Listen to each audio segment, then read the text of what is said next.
ಪರಿಷತ್ನಲ್ಲಿ ಕಾಂಗ್ರೆಸ್ ಸದಸ್ಯರುಗಳ ಸಂಖ್ಯಾಬಲ ಹೆಚ್ಚಾದಂತೆ ಇದೀಗ ಪರಿಷತ್ ಸಭಾಪತಿ ಸ್ಥಾನದ ಕುರಿತಂತೆ ಒಂದಿಷ್ಟು ಚರ್ಚೆಗಳಾಗ್ತಿದೆ.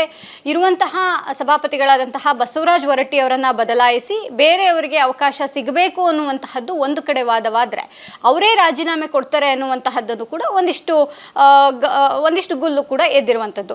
ಇದೆಲ್ಲದರ ಬಗ್ಗೆ ಮಾತನಾಡೋದಕ್ಕೆ ನಮ್ಮ ಜೊತೆಗೆ ಸಭಾಪತಿಗಳಾದಂತಹ ಬಸವರಾಜ ಹೊರಟ್ಟಿ ಅವರಿದ್ದಾರೆ. ಮಾತನಾಡಿಸ್ತೇನೆ. ಸರ್, ಹಿರಿಯರಿದ್ದೀರಿ, ಬಹಳ ದಿನಗಳಿಂದಲೂ ಕೂಡ ಇದಿತ್ತು. ಒಂದಿಷ್ಟು ಜನ ನೇರವಾಗಿ ನಿಮ್ಮ ಮೇಲೆ ಗದಾಪ್ರಹಾರ ಮಾಡಿದ್ರು, ಒಂದಿಷ್ಟು ಜನ ಹಿಂದೆ ಇದ್ದು ಬದಲಾಗಬೇಕು, ನಮ್ಮದು ಸಂಖ್ಯಾಬಲ ಇದೆ ಅನ್ನುವಂತಹದ್ದನ್ನು ಹೇಳಿದ್ರು. ಈಗ ಅಧಿಕೃತವಾಗಿ ಸಂಖ್ಯಾಬಲ ಕಾಂಗ್ರೆಸ್ನಿಂದ ಹೆಚ್ಚಾಗಿದೆ. ಸರ್, ಮೊದಲನೇ ರಿಯಾಕ್ಷನ್? ಈಗ ನಾನು ಅದನ್ನು ಮಾಧ್ಯಮಗಳ ಮುಖಾಂತರ ನೋಡಿದ್ದೀನಿ. ನನಗೇನು ಯಾರು ಏನು ಕೇಳಿಲ್ಲ, ಇವತ್ತಿನವರೆಗೂ ಯಾರು ಏನು ಅದ್ರ ಬಗ್ಗೆ ನಾನು ಮುಂದೆ ತಕರಾರನ್ರಿ ಅಥವಾ ಏನೋ ಮಾಹಿತಿ ಕೊಟ್ಟಿಲ್ಲ.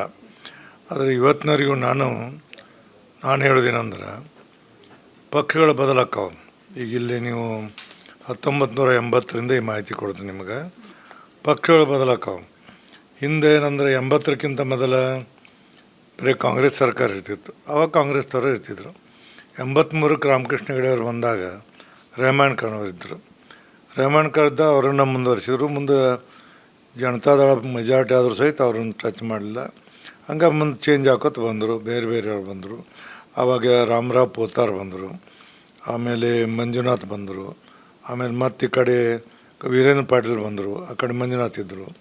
ಹಿಂಗೆ ಅದೊಂದು ಏನಂದ್ರೆ, ಸಭಾಪತಿಯನ್ನು ಅವಿಶ್ವಾಸ ನಿರ್ಣಯ ಮಂಡಿಸೋದು ಅಂದ್ರೆ ಅದು ಭಾಳ ಗಂಭೀರವಾದಂಥ ಒಂದು ವಿಚಾರ ಆಗ್ತಿದೆ.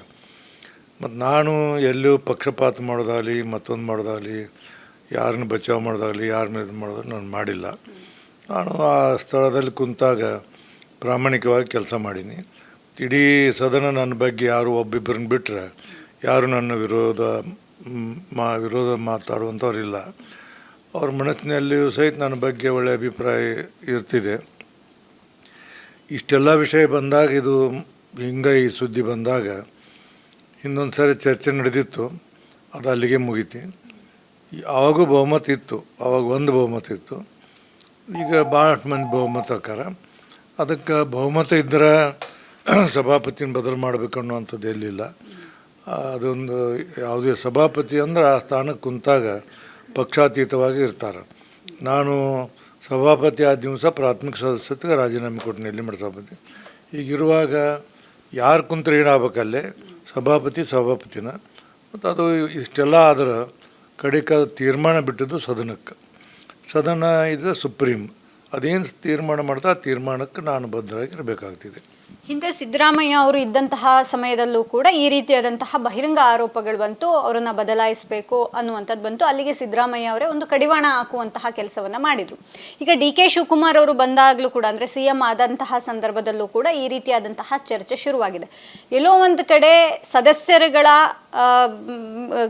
ಸದಸ್ಯರುಗಳ ಮೇಲೆ ಗನ್ನಿಟ್ಟು ತಮಗೆ ಗುಂಡಾರಿಸ್ತಿದ್ದಾರಾ ಹಿರಿಯ ನಾಯಕರುಗಳು ಅಥವಾ ಪಕ್ಷದ ವರಿಷ್ಠರುಗಳು ಅನ್ನುವಂತಹ ಪ್ರಶ್ನೆ ಮೂಡಿದೆ. ಅದು ನನಗೆ ಯಾವುದೇ ಮಾಹಿತಿ ಇಲ್ಲ. ಅದರ ಬಗ್ಗೆ ಅವ್ರ ಪಕ್ಷದ ಬಗ್ಗೆ ನಾನು ಮಾತನಾಡಕ್ಕೆ ಹೋಗಿದ್ರು, ಯಾವುದೇ ಪಕ್ಷದ ಬಗ್ಗೆ. ನಾನು ಇಷ್ಟೇ ಹೇಳ್ತೀನಿ, ಎಲ್ಲಿವರೆಗೆ ಆ ಸ್ಥಾನದಲ್ಲಿರುತ್ತೆ ಅಲ್ಲಿವರೆಗೆ ಪ್ರಾಮಾಣಿಕವಾಗಿ ಕೆಲಸ ಮಾಡೋದಷ್ಟು ನನ್ನ ನಿರ್ಧಾರ. ಮತ್ತು ಯಾರಾದರೂ ಸಹಿತ ಇವತ್ತು ಹಿಂಗೆ ನಮ್ಮ ಪಕ್ಷಪಾತ ಮಾಡ್ಯಾರ ಅಥವಾ ಭ್ರಷ್ಟಾಚಾರ ಮಾಡ್ಯಾರ ಮತ್ತೊಂದು ಮಾಡ್ಯಾರ ಅಂತ ಯಾರೂ ಇವತ್ತಿನವರೆಗೂ ಕಾಂಗ್ರೆಸ್ ಆಗಲಿ JDS ಆಗಲಿ BJP ಎಲ್ಲೂ ಇಲ್ಲ. ಬಟ್ ಅದು ಯಾಕೋ ನನಗೆ ಗೊತ್ತಿಲ್ಲ. ಸಹಜವಾಗಿ ಕೆಲವರು ಆಗ್ಬೇಕಂತ ಇರ್ತಿರೋದು. ಅವರ ತಮ್ಮ ವಿಚಾರವನ್ನು ವ್ಯಕ್ತಪಡಿಸೋಕೆ ಅವರು ಅಭಿವ್ಯಕ್ತಿ ಸ್ವಾತಂತ್ರ್ಯ ಇದೆ, ಹಂಗೆ ಅವರು ಮಾಡಿರ್ಬೋದು. ಹಿಂದೂ ಇದ್ರ ಬಗ್ಗೆ ನಮ್ಮ ಕೆಲವು ಒಬ್ಬರು ಸದಸ್ಯರು ಹಿಂದೆ ಭಾಳ ತಕರಾರು ಮಾಡಿದ್ದರು.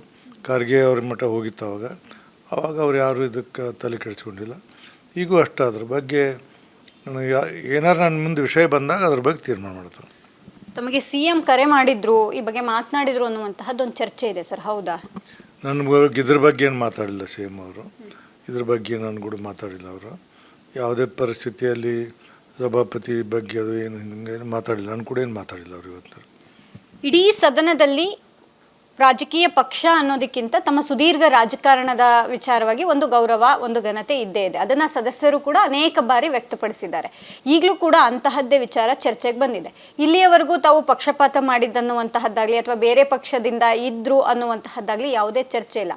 ಆದರೂ ಕೂಡ ಇಂತಹದ್ದೊಂದು ಏನು ಒಂದಿಷ್ಟು ಜನ ಸದಸ್ಯರುಗಳು ಹಿಂದೆ ನಿಂತ್ಕೊಂಡು ಈ ರೀತಿಯಾದಂತಹ ಪಿತೂರಿ ಮಾಡ್ತಿದ್ದಾರೆ ಅನ್ನುವಂತಹದ್ದು, ಅಥವಾ ಈ ರೀತಿಯಾಗಿ ಅಂದರೆ ತಮ್ಮನ್ನ ಆ ಸ್ಥಾನದಿಂದ ಇಳಿಸಬೇಕು ಅನ್ನುವಂತಹ ನಿಟ್ಟಿನಲ್ಲಿ ಒಂದಿಷ್ಟು ಕಾರ್ಯಚಟುವಟಿಕೆ ಮುಂದುವರೆದಿದೆ ಅನ್ನುವಂತಹದ್ದು ತಮಗೇನು ಅನ್ನಿಸ್ತಿದೆ ಸರ್? ಅಲ್ಲ, ಅವರು ಪ್ರಜಾಪ್ರಭುತ್ವ, ಅವರು ಸ್ವತಂತ್ರದಾರ ಮಾತಾಡೋಕ್ಕೆ. ಬಟ್ ನನಗನ್ಸಿ ಮಟ್ಟಿಗೆ ಅತ್ಯಂತ ಪ್ರಾಮಾಣಿಕತೆಯಿಂದ ಹೇಳಬೇಕಾದ್ರೆ ಒಬ್ಬರಿಬ್ಬರನ್ನ ಬಿಟ್ಟರೆ ಇಡೀ ಸದನದಲ್ಲಿ ಯಾರೂ ಇದರ ಬಗ್ಗೆ ಚಕಾರ ಶಬ್ದ ಮಾತಾಡಿಲ್ಲ ಅನ್ನೋದು ನನಗೆ 100% ಗೊತ್ತೈತಿ. ಒಂದಿಬ್ಬರು ಮತ್ತು ಸಹಜ ಮಾತಾಡೋರು, ಅದಕ್ಕೆ ಅವ್ರ ವೈಯಕ್ತಿಕ ಸ್ವಾತಂತ್ರ್ಯಕ್ಕೆ ನಾ ಏನು ಹೇಳಕ್ಕೆ ಬರೋದಿಲ್ಲ. ಇಡೀ ಸದನ ಎಲ್ಲ ಏನಾಯ್ತು ಅಂದ್ರೆ ನನ್ನ ಬಗ್ಗೆ ಯಾವುದೇ ರೀತಿಯಿಂದ ಆಪಾದನೆ ಮಾಡುವಂಥ ಆಸ್ಪದ ಇಲ್ಲ. ನಾ ಎಲ್ಲೂ ಕಪ್ಪು ಚುಕ್ಕಿ ಇಟ್ಕೊಂಡಿಲ್ಲ. ಅದು ಹೇಳಿದ್ನಲ್ಲ, ಇಟ್ ಇಸ್ ಸದನ ಇಸ್ ಸುಪ್ರೀಮ. ಸದನದಲ್ಲಿ ಏನು ತೀರ್ಮಾನ ಆಗುತ್ತೆ ಆ ತೀರ್ಮಾನಕ್ಕೆ ನಾವು ಒಪ್ಪಬೇಕಾಗುತ್ತೆ. ಸದನ ಮತ್ತೆ ಸರ್ಕಾರ ತೆಗೆದುಕೊಳ್ಳುವಂತಹ ನಿರ್ಧಾರಕ್ಕೆ ಹೊರಟ್ಟಿಯವರು ಬದ್ಧರಾಗಿದ್ದಾರೆ. ಇನ್ ಕೇಸ್ ಇವತ್ತೇ ರಾಜೀನಾಮೆ ಕೊಡಿ ಅಂತಂದರೆ ಹೊರಟ್ಟಿಯವರು ರೆಡಿ ಇದ್ದಾರೆ. ಅದು ಪ್ರಸಂಗ ಬರಲಿ, ಸಿಚುವೇಶನ್ ನೋಡ್ತೀನಿ. ಸಿಚುವೇಶನ್ ನೋಡಿ ನಾನು ಯಾವುದೇ ರೀತಿಯಿಂದ ಎಲ್ಲರನ್ನೂ ಎದುರು ಹಾಕ್ಕೊಂಡು ಕುರ್ಚಿ ಅಂಟ್ಕೊಂಡು ಕುಂದಿರುವಂಥ ಪದ್ಧತಿ ಇಲ್ಲ. ಅಂಥ ಪರಿಸ್ಥಿತಿ ಏನಾರು ಬಂದರೆ ಅದಕ್ಕೆ ನಾನು ತಕ್ಷಣ ಸ್ಪಂದಿಸುವಂಥ ಕೆಲಸ ಮಾಡ್ತೀನಿ. ಇದಿಷ್ಟು ಸಭಾಪತಿಗಳಾದಂತಹ ಬಸವರಾಜ ಹೊರಟ್ಟಿಯವರ ಮಾತು. ಕ್ಯಾಮ್ರಾಮನ್ ಶಿವಮೂರ್ತಿ ಜೊತೆ ದೀಪಾ ಕುಕ್ಕವಾಡ, ಅಶ್ವವೇಗ ನ್ಯೂಸ್, ಬೆಂಗಳೂರು.